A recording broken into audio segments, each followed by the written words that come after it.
To answer, yes, I agree, just like the other panelists. But I would say, just to add, I believe this is one of the hardest tests of life.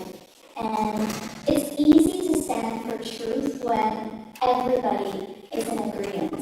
But it's harder to stand for it when you feel that there's nobody standing with you.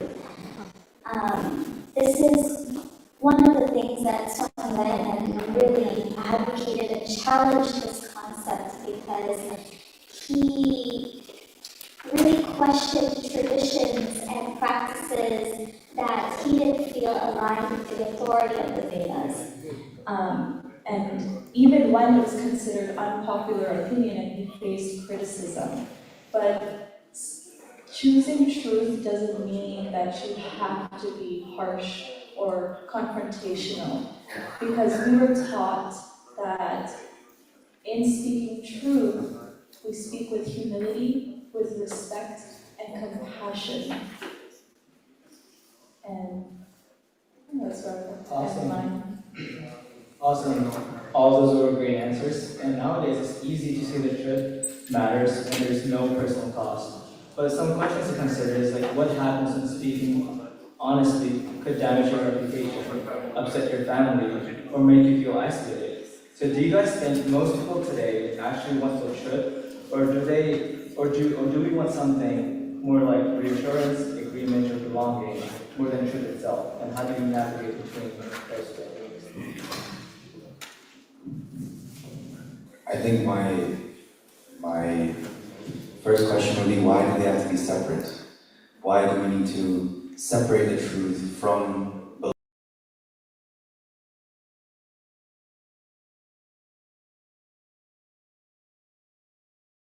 belonging and from community and from being one with everyone else? I don't think that they necessarily have to be a separation between the two. But when the situation does come about, I think we must stick with the truth. I don't think, thinking back to Swamiji's life, did he ever think that, oh, if I say this, will I be isolated? Is this going to cause too much friction? Is this going to cause too much confrontation? I mean, I think I've only read the Satyar Prakash in the English translation, but reading Satyar Prakash, it seems very confrontational, very strong, right? And that is what was needed for the time. So I think that, yes, sometimes being as nice as possible is important. But in those situations where there is extreme asatya, and no matter if you are the only one to stand up, you have to do it. And I'm sure it wasn't easy 200 years ago in Swamiji's time, but he stood up, and now look at the fruit that has bared for all of us. So yes, the impact may not come in your lifetime, but the truth always prevails. Satyam Vijayate. I truly believe that, and there's proof of that in the world. So that's where I stand on that issue.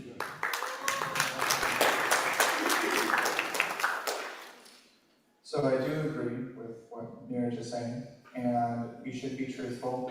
If there comes a time where it's between telling somebody the truth and that either moves the process forward or backwards, you should tell the truth, but how you deliver the truth is communication, social skills.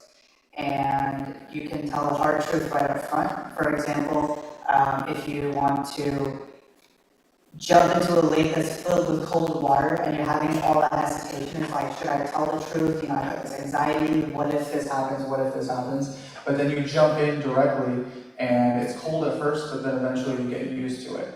So you go that route. Or what you can do is, let's say you're showering at home and you do the warm water first, and then eventually you turn the faucet to the cold water, right? The truth is that cold water will help you, your body, whatever. And I'm saying, like, obviously review that, but what I'm just trying to say is that you can either go like soft approach and then hard approach, or you can just go hard approach and then soft approach. So it's how you deliver the truth that has to tailor to the situation that you're in.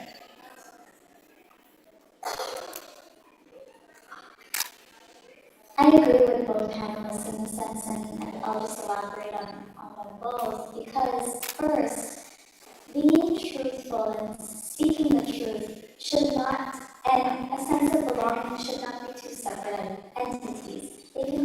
together, if you're truthful, if you stand for what you stand for, you can have other people join you and create that sense of belonging as long as you stay true to yourself. But, as Sudeep also mentioned, the approach is very important, how you approach it. And allow it to open up a discussion, not to be harsh or confrontational, as I previously mentioned, but allow it to open a discussion, even if you aren't in agreement with a specific point. Because not everyone will be on the same page, and sometimes it's a matter of allowing it to be a discussion to express those opinions and share those belief systems. Okay, that was all really good discussion about truth, but I want to take that idea of truth and move into something even more complicated. How do we know what is real in the first place? So when images, videos, and voices can all be manufactured, what would count, what should count as praman in the age of this deepfakes and AI? And if we can no longer automatically trust what we see or hear, then what is a young person, a parent, or an elder actually supposed to do before believing something online? How do you navigate that? I always think about this quote that I saw. I don't know if Dr. Sudhir Anandji is here, but in one of his, yes, no, sketchy. In one of his books, in the very beginning, he quotes Swamiji in Satya Prakash, and he says that the soul knows what is true, but because of attachment and anger and all these other emotions, that clouds one's judgment, and then they lose the truth. So I think we have to remove all of our attachment, all of our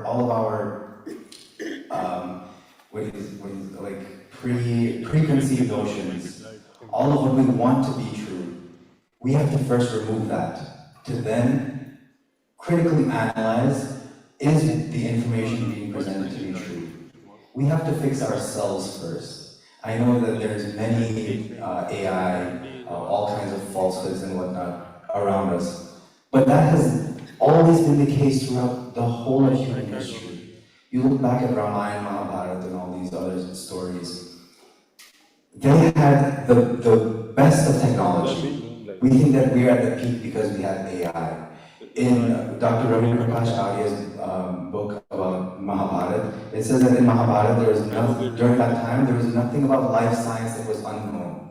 Their technology was way farther advanced than us. But what was their problems?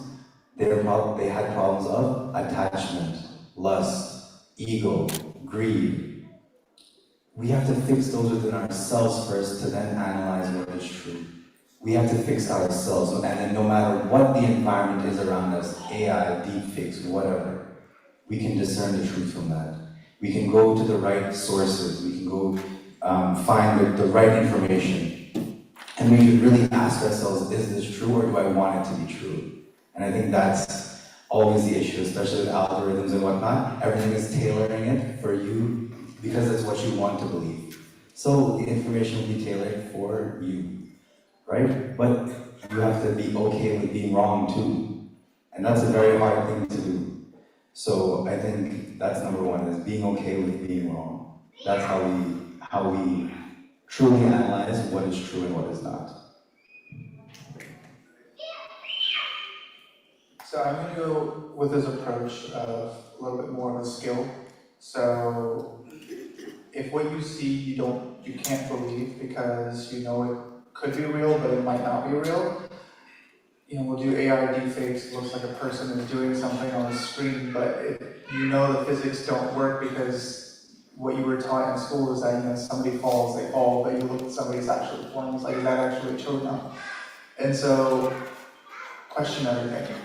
Okay, and another aspect, I would give an example, is that when you put a password into any of these systems, websites, whatever, it doesn't just ask you for the password, it asks you for multi-factor authentication. So if the computer were a person and we were the computer would say, okay, this password that is given to me, this input that's given to me, is this real? Like, is this person actually the real person that's giving me, that like wants to access this information, or is this another AI, another robot? So it asks for, give me a PIN code from your phone number, or give me a face ID, facial recognition that you are who you say you are. So that's how we should be treating what we see. Like multi-factor authentication asks why multiple levels deep. It's like, the sky is blue. Okay, they say that's fact, but why? And then they tell you the answer, but then you also again ask, why is that answer correct? And then you keep on asking, why is 7 levels deep, or 3, 4 levels deep, and you'll start to find the answer. Because sometimes what you see on the internet, AI, deepfakes, whatever, it might be based on certain truths, like some small things, and it could be blurred a little bit. Like, for example, if I'm trying to speak Spanish to somebody who speaks Spanish, but I'm saying something completely different, just throwing a couple Spanish words in there, they think that I'm speaking their language, but I'm not. It's just a bunch of jargon, a bunch of different words that sound like it's true, but it's not. So that way we keep questioning and keep asking around and follow the process.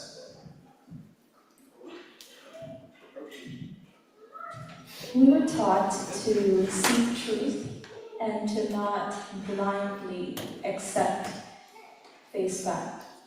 And in order to do so, we should verify with multiple sources, examine the evidence, and use your buddhi, your intellect, to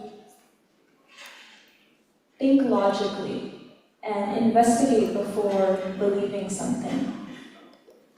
As a healthcare professional myself, science is always evolving, there's always new research.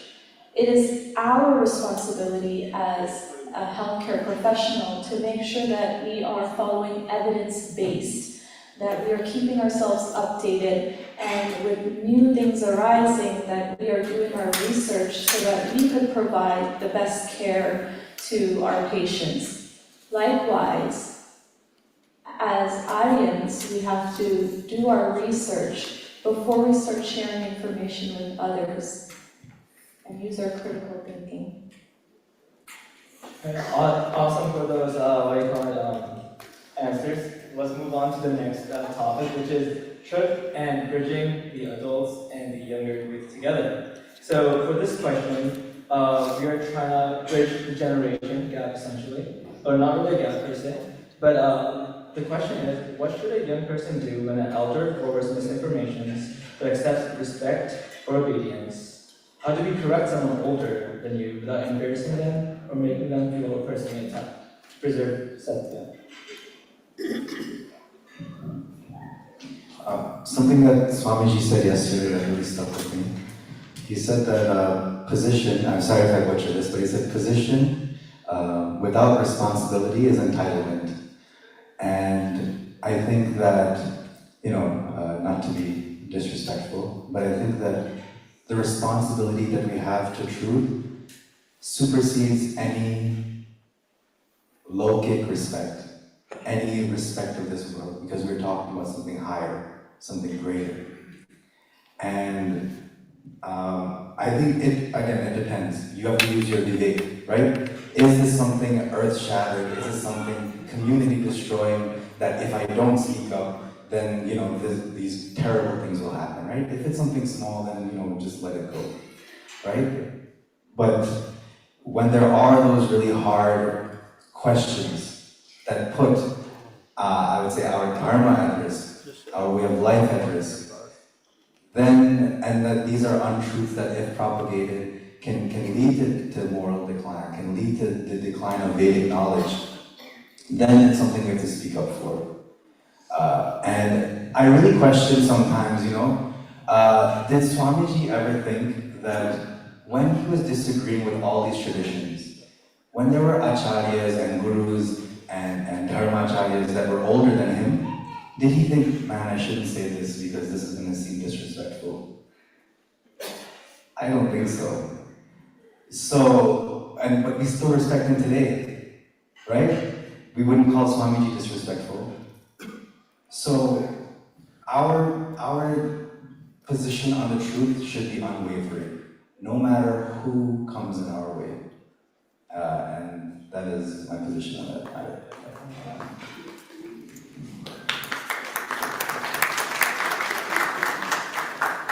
I have a question. Yes. For the truth. Wait. These are our coordinators. Please let them. Yeah, sure. Quick question answer. Due to time, we'll keep the questions towards the end. So when we cover all the topics, with that, we'll be able to answer all the questions. But we'll keep you in mind. Okay. Yeah, if there's time. Alright.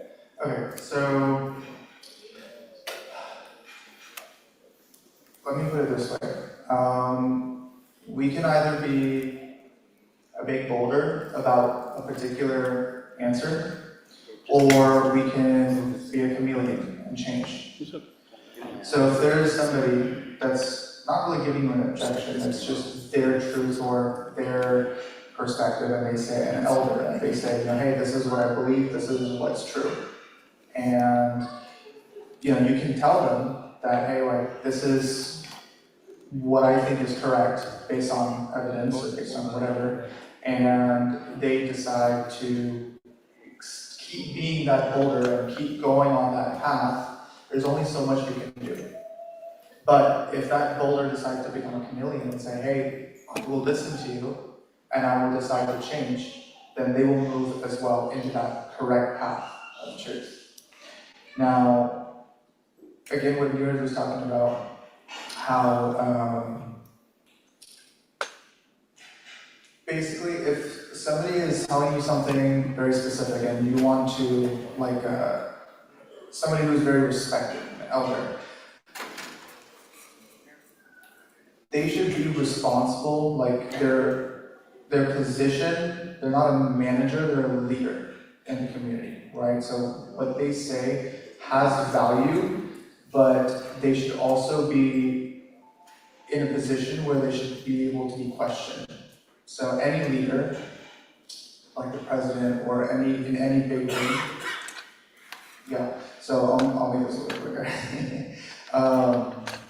They should have the ability to get questioned, and you should be able to ask them those questions. Even if you're also the leader, you should also be able to get questioned and answer those questions.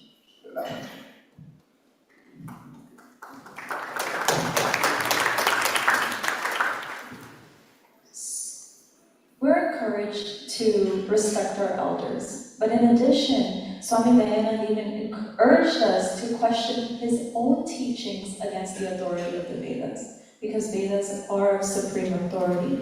But the approach is very important when it comes to something that you don't agree with or you're unsure of, because yes, Sudhi mentioned, yes, everyone should be prepared to be questioned.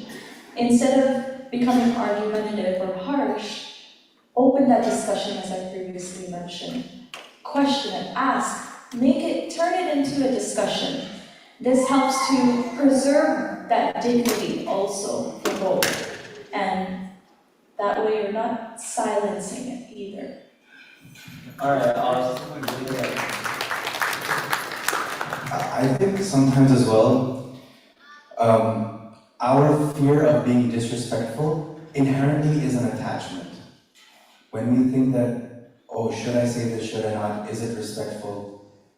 We are then asking, is what I'm going to say be perceived as disrespectful? What will people say about me, right? And then that becomes a fear.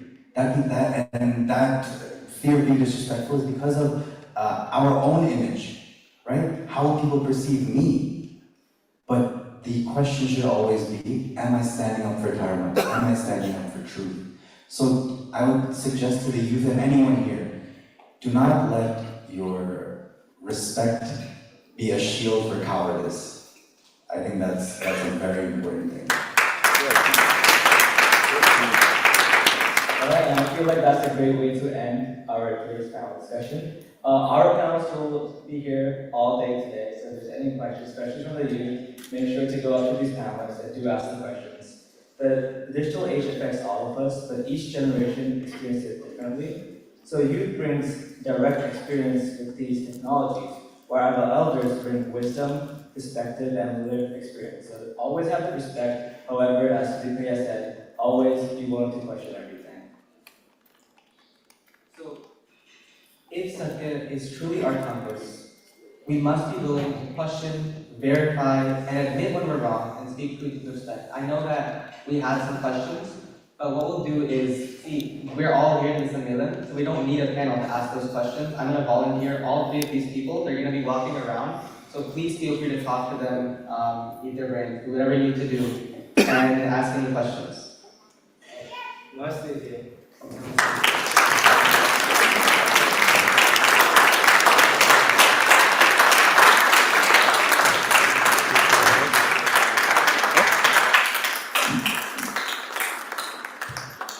Thank you all. Namaste everyone. What a great start to the third day of the Sammelan. Leave this thought with all of you throughout. Would you choose truth even if it costs you followers and ratings on social media? That's what these youngsters talk about, and there are so many different perceptions and realities around this. Please give them a big round of applause.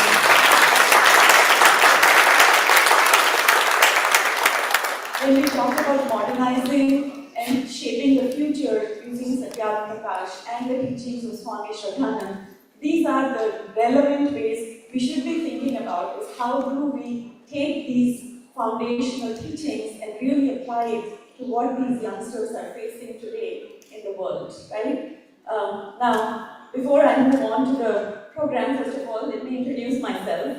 I'm Smita Bhatta, and I am one of the executive members of the Arya Pratinidhi Sabha. And with me today, co-hosting our program, is Mr. Ranveer Kumarji, who is also an executive member of the Arya Pratinidhi Sabha.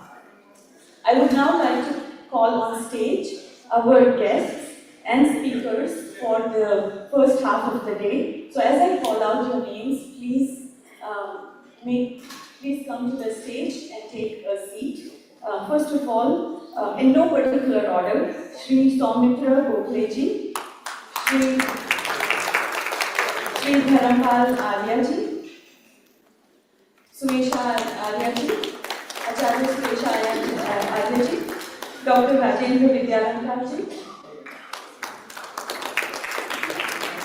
Dr. P.D. Vishnaji,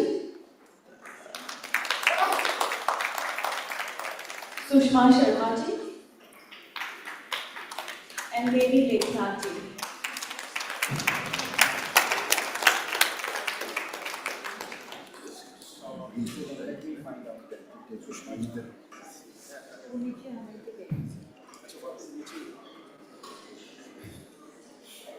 Acharya Suresha Aryaji, if you're in the room. And I think I saw Devi Leknathji as well. I saw the couple. Okay. All right. Well, as we gather the rest of the guests, we will go ahead and keep going with our program. To start off, I have the distinct honor of introducing the president of Arya Sahitya Prachar Trust and a very senior leader of the Delhi Arya Pratinidhi Sabha, Shri Dharampal Aryaji. He is an eminent Vedic scholar, a respected Arya Samaj leader, and an accomplished administrator dedicated to propagating the Vedic values. He is revered for his humility, as many of us have already experienced that in the last couple days, and he is an accomplished Arya Samaj administrator and leader, but he is also the force behind Arya Sandesh TV. And I know, as coming from the Greater Atlanta Vedic Temple, we have used Arya Sandesh TV, and you have been a big supporter of that, so we really thank you for that. And now I will invite him to speak on the topic of Vedic wisdom and modern possibilities.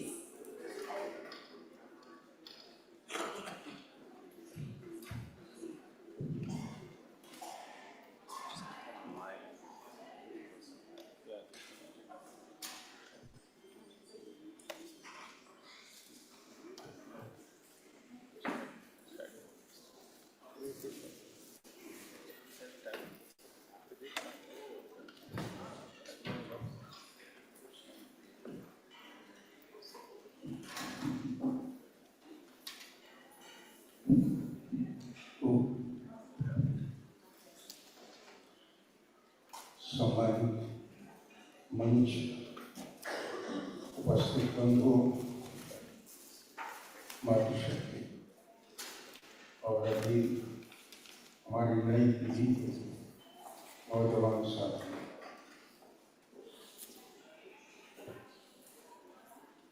सत्याग्रह प्रकाश को 150 वर्ष के अवसर पर कुछ बातें कल इस सम्मेलन में, कल के सत्र में हमने सुनी, बहुत सी चर्चाएं सुनी। मुझे कुछ बात आपसे इस रूप में करनी है कि सत्याग्रह प्रकाश के बारे में अक्सर ये कहा गया कि एक बहुत शोधपूर्ण ग्रंथ है और महर्षि दयानंद ने 300 से अधिक हजारों ग्रंथों से संदर्भ लेकर के इसका निर्माण किया। बंधुओं, कभी कभी कुछ बातें, शंकाएं मस्तिष्क में आती हैं, आपके भी संभवतः आती होंगी। मैंने जो कुछ बातों पर विचार किया वो बातें आपके सामने रखना चाहूँगा। सत्याग्रह प्रकाश का जो प्रारंभ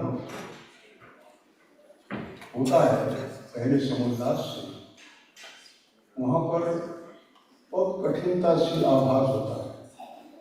आपने संभवतः वर्ल्ड में कोई ऐसी पुस्तक नहीं देखी होगी जिसका प्रारंभिक चैप्टर कठिन हो।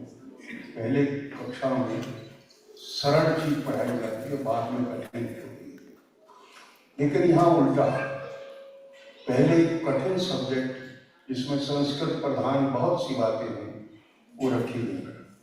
कभी आपने विचार किया हो ऐसा क्यों हुआ, कैसे हुआ? दरअसल में स्वामी दयानंद पर जो बातें उठती रही उनके प्रारंभिक जीवन काल में, जो भगवान को नहीं मानते, एक बहुत बड़ा आक्षेप उनके जीवन में रहा। संभवतः महर्षि दयानंद ने उस बात को स्मरण किया कि जिस बात का बिल्कुल ठीक विपरीत है, आग को पानी या पानी को आग कहा जाने की कहावत अगर मैं कहूँ तो उनके लिए चरितार्थ होती है। कैसे हुआ? जबकि महर्षि दयानंद से बड़ा आस्तिक मैं समझता हूँ कोई हो नहीं सकता, और उसके लिए ये कहना कि ये भगवान को नहीं मानते, बड़ा एक हास्यास्पद बात थी। उन्होंने इस बात को कंट्रा करने के लिए, उसका खंडन करने के लिए कि मैं तो परमात्मा को मैं ही मानता हूँ, और ये परमात्मा के स्वरूप का वर्णन उन्होंने किया। इसलिए संस्कृतनिष्ठ होने के कारण उनको प्रथम समुल्लास पहली बार में ही ये बात लिखनी पड़ी कि ये सब परमात्मा के नाम है। बंधुओं, एक बात समझने की है कि अगर कोई एक व्यक्ति के विभिन्न नाम हैं, आप पिता भी हैं, आप पुत्र भी हैं, आप दादा भी हैं, आपका कोई व्यक्तिगत नाम भी है, क्लास में आपको टीचर कहते हैं, ऑफिस में आपको बाबूजी कहते हैं, आप जिन बातों से प्रचलित हैं, लेकिन आपका फोटो, आपका व्यक्तित्व, आपकी शक्ल एक है। लेकिन परमात्मा के जितने जितने नाम हैं, चाहे वो शिव हैं, चाहे वो शंकर हैं, उनकी फोटोएं सबकी अलग अलग है। तो क्या ये व्यक्तित्व, क्या ये सत्ता, ये बिल्कुल अलग है? ये प्रश्न तो एक सामान्य सा है जो उठना चाहिए, उठता है, उठता होगा। महर्षि दयानंद ने इन सब को खंडन करते हुए लिखा कि नहीं, ये सब एक है। मैं कभी कभी पूछ लेता हूँ कि अगर जिसकी हम चाहना करते हैं, जिसको हम चाहते हैं, और अगर वो कहीं मार्ग में, रास्ते में मिल जाए तो कैसे पहचानेंगे यही परमात्मा है जिसके लिए मैं प्रार्थना किया करता हूँ, चाहे मैं चर्च में करूँ, चाहे मैं मस्जिद में करूँ, चाहे मैं मंदिर में करूँ, चाहे मैं गुरुद्वारे में करूँ? कैसे पहचानेंगे? मैंने एक बच्चों की कक्षा में पूछा कि बच्चों, परमात्मा का अगर कोई शक्ल देख करके पहचानना चाहे तो कैसे पहचानोगे? कि बहुत तगड़ा, बहुत लंबा चौड़ा, तगड़ा ऐसा व्यक्ति तो होगा, कैसा होगा, कितना बड़ा होगा? बच्चों ने किसी ने 100 फुट, किसी ने कितना बताया। जब मैंने उनसे अगला प्रश्न किया कि ये सूर्य, चांद, तारे, पृथ्वी, इन सबको जो संचालित बनाना, संचालित करना और नष्ट करने का काम कर सके, हम भारत में हमारे यहाँ बहुत जो शक्तिशाली व्यक्ति माना गया, उसका नाम आजकल की भाषा में खली कहा। खली, क्या वो इस छत को उठा सकेंगे? नहीं। तो फिर एक शक्तिशाली व्यक्ति कितना भी शक्तिशाली हो, वो इन कामों को अगर नहीं कर सकता है, तो कोई ना कोई ऐसा व्यक्तित्व तो हमारे सामने खड़ा होना चाहिए कि जिसको हम देख करके कह सकें कि ये परमात्मा हो सकता है। उसके स्वरूप का, सही स्वरूप का वर्णन करने के लिए महर्षि दयानंद ने शायद सबसे पहले परमात्मा के स्वरूप का चित्रण किया कि ये भी है, ये भी है, ये भी है, ये भी है। बंधुओं, महर्षि दयानंद ने कल भी चर्चा बात आई थी धर्म शब्द की। धर्म शब्द पर महर्षि दयानंद ने अपने बहुत सुंदर विचार दिए। धर्म शब्द से मिलता जुलता एक और शब्द प्रचलित है, जिसको अंग्रेजी में सेकुलर कह देते हैं, हिंदी के अंदर संप्रदाय या मत, ऐसे कुछ भी कह देते हैं। दिखने में ये दोनों शब्द एक जैसे हैं, लेकिन ठीक विपरीत है। मैं अगर भारत की दृष्टि से समाचार पत्रों का अध्ययन करूं, तो जितने भी समाचार पत्र हमने देखे, टीवी के भी देखे, तो उसमें एक समाचार जरूर आता था, जहां कहीं भी दंगे होते थे तो वहां पर ये समाचार आता था कि वहां सांप्रदायिक दंगे हुए। लेकिन कहीं भी 50 साल के पीछे के इतिहास में हमने ये नहीं सुना कि धार्मिक दंगे हुए। चीज एक जैसी सिमिलर सी लगती है, लेकिन धार्मिक दंगे हुए ऐसा कहीं समाचार नहीं सुना।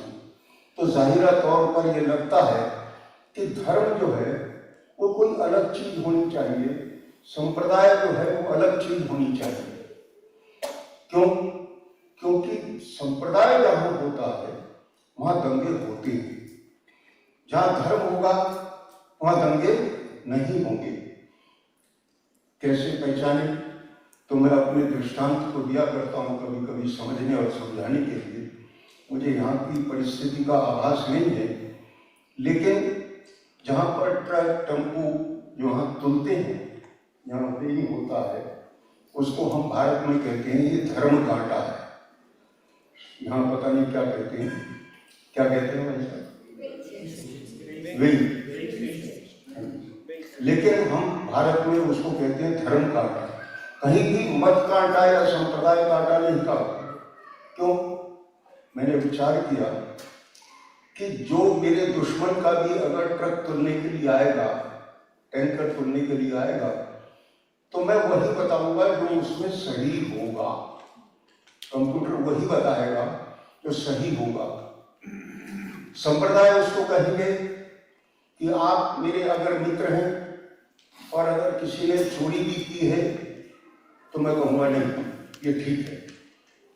और अगर मेरा दुश्मन है, वो 2 दूनी 4 भी कहेगा तो मैं कहूँगा नहीं, गलत, इसको संप्रदाय कहेंगे। धर्म उसको कहते हैं जो एक जैसा हो, जिस पर कोई विवाद न किया जा सके। संप्रदाय पर विवाद हो सकते हैं, लेकिन धर्म पर कोई विवाद नहीं होगा। जैसे महर्षि दयानंद ने अपने वक्तव्य में लिखा, सत्यार्थ प्रकाश में भी लिखा, मनु का उदाहरण देते हुए लिखा। उन्होंने कहा कि धृति क्षमा गमोस्तेयम शौचम इंद्रिय निग्रह धीर विद्या सत्यम क्रोधो दशकम धर्म लक्षण। अब आप करके देख लीजिए, धीर विद्या सत्यम क्रोध, धृति धैर्य, इसको कोई मना करे कि क्या ऐसा नहीं होना चाहिए? जिसको कोई भी मना ना कर सके वो धर्म है। और जिस पर डिफरेंस ऑफ ओपिनियन हो, अगर हम कहें कि उसको फॉर द टाइम बीइंग एक तरफ रख दें, तो जो बचेगा वो केवल और केवल धर्म होगा। महर्षि दयानंद के वाङ्मय को पढ़ा तो एक वाक्य मुझे स्मरण आता है। किसी ने उनसे पूछा, दयानंद जी आप सबका खंडन करते हो, आप क्या बताते हो विशेष, स्पेशली आप क्या कहना चाहते हैं? तो उन्होंने प्रश्न किया सामने वाले से कि धर्म सबका एक होता है तो अनेक। मेरा क्वेश्चन है, स्वामी दयानंद उससे क्वेश्चन करते, काउंटर क्वेश्चन करते, धर्म सबका एक होता है या अलग अलग है? तो उसने क्या कहा, अलग अलग है। अगर अलग अलग हैं तो दोनों सही नहीं हो सकते, एक पूर्व में जा रहा है एक पश्चिम में जा रहा है, दोनों सही हैं, ऐसा नहीं हो सकता। मैं एक उदाहरण से उसको स्पष्ट करता हूं। वो 3-4 लोग खड़े थे, आपस में बात कर रहे थे। एक ने कहा 2 दूनी 5 होते हैं, 2 और 2 5 होते हैं। एक व्यक्ति मेरे जैसा खड़ा, उसने सबको प्लीजिंग पॉलिसी रखी, इनका भाई ये ठीक। दूसरा आदमी बोलता है 2 दूनी 7 होते हैं, 5 नहीं होते, 7 होते हैं। भाई इसका ग्रामर, इसका जो मैथमेटिक्स है वो अपडेट है 2025 तक का, ये आदमी बहुत समझदार है, ये भी ठीक।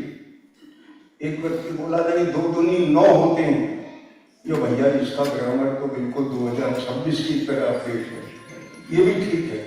एक व्यक्ति खड़ा वो कहता है कि नहीं भाई साहब ये सब कैसे ठीक है? बोले भाई तू भी ठीक है। ये जो प्लीजिंग पॉलिसी है, हर व्यक्ति ठीक है, सब रास्ते एक तरफ जाएंगे, ये गलत है। महर्षि कहते हैं, स्वामी दयानंद कहते हैं कि धर्म सबका एक होता है, और एक मीन्स एक, 2 डिफरेंट नहीं हो सकते, और 2 डिफरेंस होंगे तो दोनों ठीक नहीं होंगे। इसलिए महर्षि दयानंद का निष्कर्ष था कि धर्म सबका एक होता है, यही हम विशेष कहते हैं। उनके संपूर्ण वाङ्मय को पढ़ेंगे तो कहीं ऐसी गर्भोक्ति, गर्भोक्ति शब्द कह रहा हूं जानबूझकर कि गर्भोक्ति का मतलब मैं जो कह रहा हूं विशेष रूप से, अन्यथा महर्षि दयानंद ने अपने ग्रंथों में कहीं भी कॉरस्पॉन्डेंस में ये नहीं लिखा कि मैं कोई विशेष कहता हूं। उन्होंने सब जगह लिखा कि जो ब्रह्मा से लेकर जैवनी मुनि पर्यंतों ने माना है, मैं उसी को कहता हूं। हालांकि ये भी बात हमारे पुराने ऋषि मुनियों की कही है, लेकिन उनका वाक्य जो है यही हम विशेष कहते हैं। परिस्थिति जन्य कारणों से उन्होंने उसको इस प्रकार से प्रस्तुत किया। बंधु, हमें इस बात को सहजता से विचार करना चाहिए कि सब ठीक है। ये जो प्लीजिंग पॉलिसी है इसको सही नहीं कहा जा सकता। जैसे मैंने अभी एक दृष्टांत से कहा, हाँ ये बात जरूर ठीक है, लोग कह देते हैं कि भाई सबका खंडन नहीं करना चाहिए। मैं भी कहता हूँ न करें, बड़ी अच्छी बात है, खंडन तो नहीं करना चाहिए, लेकिन मैं अपनी दृष्टि से कह रहा हूँ, भारत की दृष्टि से कह रहा हूँ, वहाँ पर कुछ गलत परंपराएं चल रही थी। गलत परंपराओं के चलते मैंने एक प्रश्न किया किसी से, कहीं कभी ऐसा होता था जहाँ पर महिलाओं को पति के जाने के बाद, विडो हो जाने के बाद, और आग की जलती लपटों में बांध करके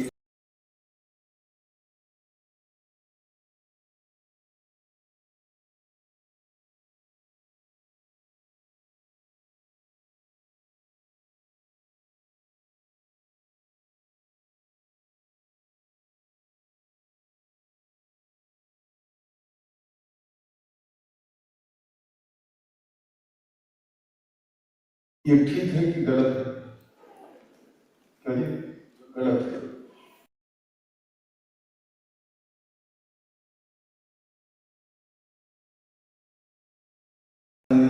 दयानंद के शिष्यों ने उस बात का खंडन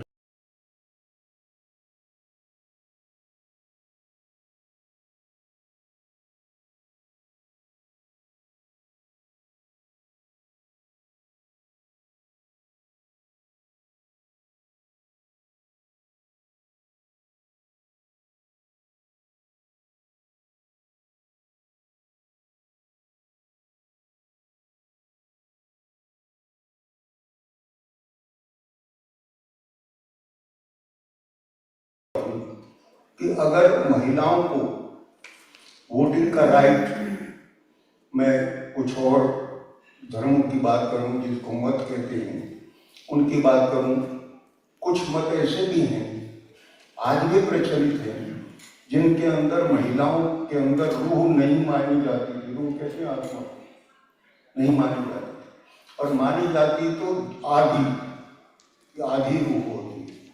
अगर उनकी विटनेस भी हो तो आधी विटनेस है, दो की मिलकर के एक विटनेस होती है।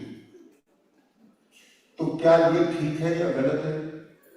इसका विरोध होना चाहिए था कि नहीं, और होना चाहिए था तो किसने किया? किसी ने भी किया हो वर्ल्ड में तो सोच करके बताइए।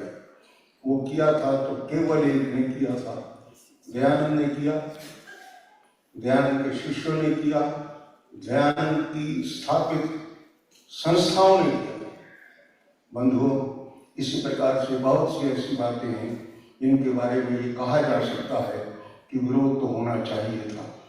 किसने करना था, कौन करना था, ये बात अवश्य विचार में है। किसने किया? जिसने किया वो अगर इस बात का विरोध कर रहा है कि भाई इस प्रकार से है कि नहीं है, परमात्मा के सही स्वरूप का वर्णन दिखाता है कि नहीं दिखाता है, बंधु मैं समझता हूँ कि महर्षि दयानंद ने जिन बातों को बताया है उन बातों को बताना चाहिए था।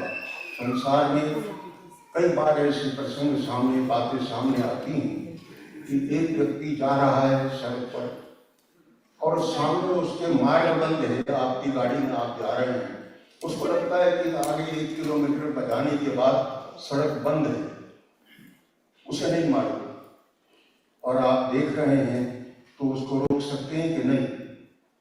रोक सकते हैं, मना करना चाहिए कि आगे सड़क बंद है, बता देना चाहिए कि अगर आप कोई भी संसार का व्यक्ति अगर गलत मार्ग पर जा रहा है, उसको बताने का काम अगर किसी ने किया तो वो दयानंद थे, दयानंद के शिष्य थे। पिछले 1000 साल की परंपराओं में देख लीजिए किसने खंडन किया, किसने खंडन मंडन की परंपरा को प्रारंभ किया। सामान्य रूप से कहना अलग बात है, लेकिन विरोधियों के खेमे के बीच में जाकर के उनकी बात पर समझाना और एक ऐसा दृष्टांत देना जिसको हम सब लोग बड़े सहजता से मानते हैं। कहते हैं कि वे जो हमारे देसी भाषा में कहते हैं कि कुत्ता भी कहीं बैठता है तो पूंछ हिला के बैठता है, उस जगह को साफ कर लेता है। हमने जिसका अन्न खाया, जिसके साथ उठे बैठे, अगर वो किसी गलत मार्ग पर जा रहा है तो हमें उसको इंगित जरूर करना चाहिए। दयानंद के शिष्यों का एक कार्य है, दयानंद ने किया, उसकी स्थापना करने स्थापित संस्थाओं ने किया, आर्य समाज ने किया और उनके शिष्यों ने भी उस कार्य को अपनाया। बंधुओं, आमतौर से आपने एक शब्द जरूर सुना होगा, ऋषि कृतवाक्य, महर्षि को ऋषि बोलते हैं। यास्क ने एक बात कही कि ऋषि स्तर का, ऋषि एक चीज का नाम, कि ऋषि किसी व्यक्ति का नाम वो भी है, लेकिन तर्क का नाम भी ऋषि है। आर्य समाज कोई बात कहता है तो वो तर्कपूर्ण से ढंग से कहता है।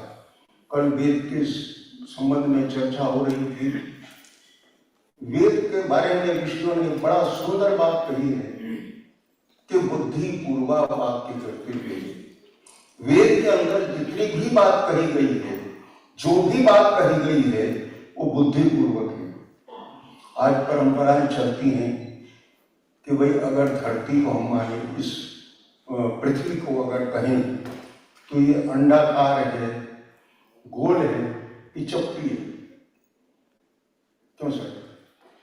चटाई तो समझ नहीं, चटाई की तरह नहीं है।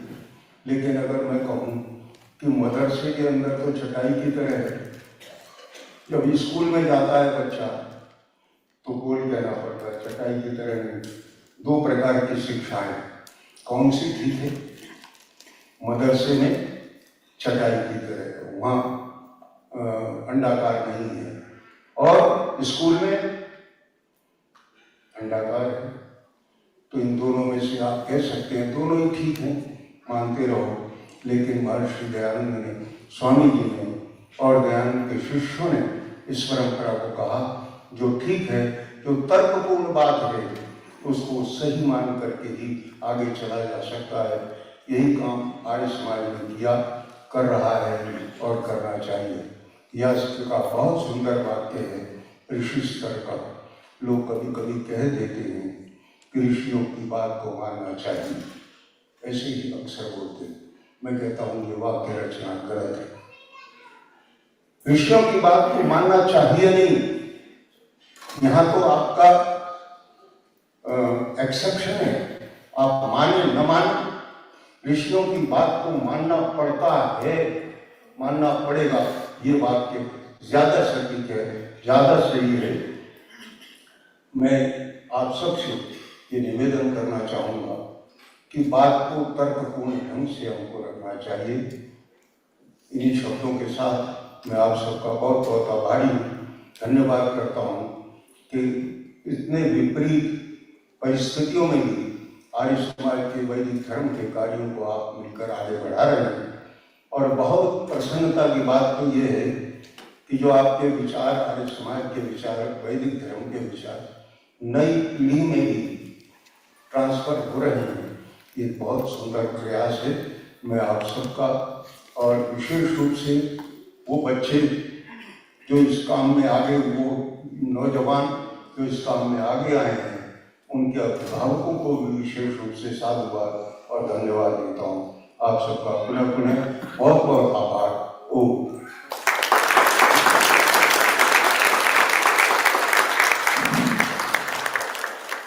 बहुत धन्यवाद धन्यवाद जी. He took the topic that our youngsters actually started the day with, and he took it forward in terms of dharma. There is no debate about dharma. It applies to everybody, it applies everywhere, and there is no debate about right or wrong. So, and he gave some really simple and easy to understand examples that we can apply in daily life and understand that truth always prevails and has a way of unveiling itself. So just by saying you have to follow this rishi or that rishi is not the right answer, but more importantly, follow dharma. Please now join me in welcoming our next speaker. I'm really honored to welcome Soumitra Gokhale ji.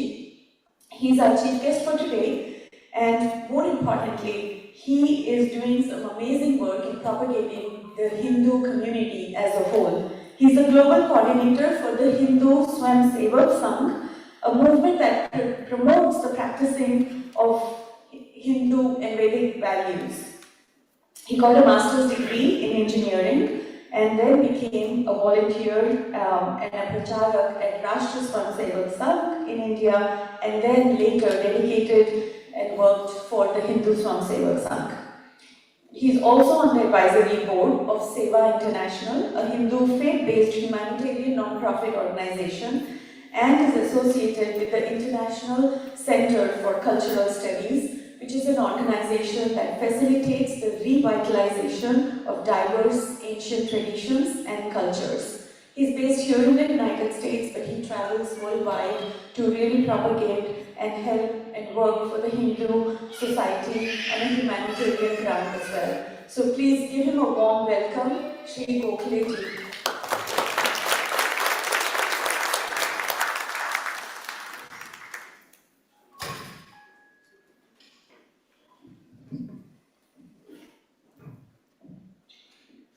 बहुत धन्यवाद। मंच पर आसीन सभी सम्माननीय महानुभाव और बहनें, इस सभागार में उपस्थित स्वामी जी, सभी आचार्य, पंडित जी और आर्य समाज से जुड़े हुए सभी आर्यवीर, मेरा सादर नमस्ते। मैं थोड़े दुविधा में हूँ कि हिंदी में बोलूँ कि इंग्लिश में बोलूँ। मैं मानता हूँ कि लगभग सभी हिंदी जानते हैं, लेकिन मैं इंग्लिश में बोलूँगा, प्रारंभ थोड़ा हिंदी में करके, क्योंकि अमेरिका में उसका यह अभ्यास अभी हो गया है। मैं तो यहाँ पर आया जब स्वामी वेदानंद जी को दक्षिण अफ्रीका में मिलना हुआ था, तो स्वामी जी बोले कि वो आने वाले हैं, तो मैंने कहा कि मैं भी उसी समय अटलांटा में हूँ, तो मुझे फिर निमंत्रण मिला, श्री विश्वजीत जी ने कॉल भी किया था। तो मैं तो आया हूँ यहाँ पर महर्षि दयानंद जी के पावन स्मृति को अभिवादन करने के लिए, स्वामी श्रद्धानंद जी के बलिदान को वंदन करने के लिए, एंड महर्षि दयानंद जी के कुशाग्र और प्रखर बुद्धिमत्ता से जो मार्गदर्शक ग्रंथ की उपज हुई, ऐसे सत्यार्थ प्रकाश के 150 वर्ष के उपलक्ष्य में जो कार्यक्रम महासम्मेलन हो रहा है, उसको भी अभिवादन करने के लिए। लेकिन यहाँ आते आते पता चला कि मुझे कुछ बोलना ही है, तो मुझे आनंद हो आप सबको मिलने में है, आपके दर्शन से, और जिस प्रकार आर्य समाज के माध्यम से वैदिक धर्म के प्रचार में आप सब लगे हुए हैं, उससे प्रेरणा पाने के लिए।